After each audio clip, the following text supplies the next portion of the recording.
আসসালামু আলাইকুম সবাইকে, কেমন আছেন সবাই? আশা করি ভালো আছেন। বহুদিন পর ক্যামেরার সামনে এসেছি। না শুধুমাত্র দেখা করার জন্য আসেনি, হালচাল জিজ্ঞাসা করার জন্য আসেনি, আসছি বরাবরের মধ্যে কিছু জিনিস নিয়ে, বাংলাদেশ ক্রিকেট নিয়ে আলোচনা করতে। বাংলাদেশ ক্রিকেটের জন্য সামনে যে লক্ষ্যটি সেটি নিশ্চয়ই টি-20 ওয়ার্ল্ড কাপ। আর পুরো বাংলাদেশ ক্রিকেটে যদি বলি তবে সেটি আসন্ন বিপিএল, সেখান থেকে কিছু প্লেয়ার বের করে নিয়ে আসা এবং সেই টি-20 বিশ্বকাপের জন্য বাংলাদেশের যে প্রস্তুতি সেটি সম্পন্ন করা। তবে তার আগে টি-20 বিশ্বকাপ নিয়ে যদি কোনো ভাবনা থেকে থাকে, সেখানে তিনজন প্লেয়ারকে নিয়ে আমাদের প্রত্যাশা যে মাত্রাটি সেটি অনেক উপরে, সেটি যদি বলি, আমি জানি না আমার ভুল হবে কিনা, তবে আমার ভাবনাটি আমি শেয়ার করছি। কারণটি হচ্ছে মুস্তাফিজুর রহমান, তাসকিন আহমেদ তাজিম, রিশাদ হোসেন খেলছে দুবাই এবং অস্ট্রেলিয়ার যে ফ্র্যাঞ্চাইজি লিগ, সেখানে রিশাদ হোসেন বিগ ব্যাশে খেলছে, তাসকিন আহমেদ তাজিম এবং মুস্তাফিজুর রহমান আইএল টি-20তে খেলছে। খুব সম্ভবত তারা খুব তাড়াতাড়ি ফিরে যাবে এবং মুস্তাফিজুর রহমান সম্ভবত আজকে চলে যাবে। তো চলে যাওয়ার আগে মুস্তাফিজুর রহমান আইএল টি-20-র সর্বোচ্চ উইকেট সংগ্রাহকের তালিকায় দ্বিতীয় অবস্থানে ছিল 14 উইকেট নিয়ে, যেখানে তার গড় ছিল 14 এবং তার ইকোনমি রেট ছিল অ্যারাউন্ড 8। যদি তাসকিন আহমেদ তাজিমের কথা বলি, তার গড় ছিল 20-এর উপরে এবং ইকোনমি রেট ছিল 8.7 এমন। রিশাদ হোসেন যা স্টার্ট করেছে, প্রথম ম্যাচে উইকেট পায়নি, দ্বিতীয় পর দুটি ম্যাচে উইকেট পেয়েছে এবং এই তিনজন প্লেয়ারকে নিয়ে আমার যে আশাটি সেটি হচ্ছে টি-20 বিশ্বকাপে বাংলাদেশ নিজেদের সেরা একটি পারফরমেন্স দিবে। কারণটি হচ্ছে এর আগেও আমরা দেখেছি বোলাররা ভালো পারফরমেন্স করেছে, তবে আশানুরূপ টিম ফলাফল যেটি সেটি আমরা পাইনি। তবে এবারে যে অবস্থানটি সেটি অনেকটাই ভিন্ন। কারণটি হচ্ছে মুস্তাফিজুর রহমান, তাসকিন আহমেদ তাজিম এবং রিশাদ হোসেন তারা কিন্তু এই বিশ্বকাপের মধ্যে ভিন্ন তিনটি জায়গার প্লেয়ার। তাসকিন আহমেদ তাজিম ওপেনিং করবে, রিশাদ হোসেন মিডল ওভারের, আর মুস্তাফিজুর রহমান মিডল ওভার থেকে স্টার্ট করে ডেথ ওভারের। এই তিনটি জায়গাটি থেকে তাসকিন আহমেদ তাজিমকে আমরা দেখেছি শুরুতে উইকেট নিচ্ছে এবং ডেথ ওভারে সে এতটা পরিপক্ক এখনো পর্যন্ত নয়।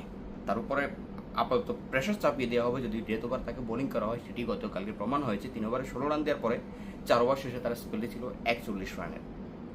মুস্তাফিজুর রহমান মিডল ওভার থেকে ডেথ ওভারে এবং রিশাদ হোসেন মিডল ওভারে তার ওভার শেষ করবে।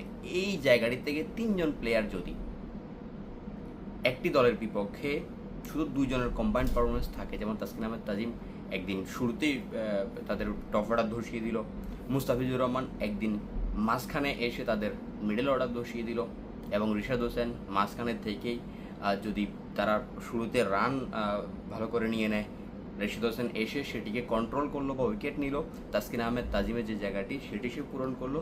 যদি সে না পারে, একই জায়গাটিতে এসে মুস্তাফিজুর রহমান সেই জায়গাটি করলো এবং শেষে এসে মুস্তাফিজুর রহমান আবার রান যে কমিয়ে আনার যে বিষয়টি সেই কাজটি করলো। এগুলো কিন্তু এই তিনটি জায়গা, এই তিনজন প্লেয়ার বাংলাদেশকে বোলিং যে ইউনিট সেই ইউনিটে অনেক দূর এগিয়ে নিয়ে দিতে পারে। কারণ এক সময় আমাদের এমন ছিল বোলিং ইউনিট ভালো করলেও ব্যাটিং ইউনিট ভালো করছে না।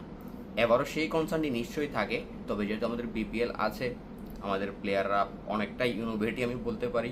তারা আগের মতো স্লো স্টার্ট করে দলকে চাপে রাখার যেই প্রক্রিয়াটি সেটি তারা করছে না। তারা চেষ্টা করে যত সম্ভব ইকোনমিক্যাল থাকতে, ভালো রান উঠাতে। তো সেই জায়গাটি থেকে এই তিনজন বোলারের জন্য একটা ভালো প্লাস পয়েন্ট থাকে। এই তিনজন প্লেয়ারকে নিয়ে স্পেসিফিক বলার মূল কারণটি হচ্ছে তাদের যেই একটি বাউন্ডারি খাওয়ার পর তাদের যে কামব্যাক করার স্পিয়ারটি সেটি কিন্তু খুব ভালোভাবে এসেছে। মুস্তাফিজুর রহমান সেটি আসার কোনো কারণ আমি দেখছি না, কারণ শুরু থেকে সে এমনটাই ছিল।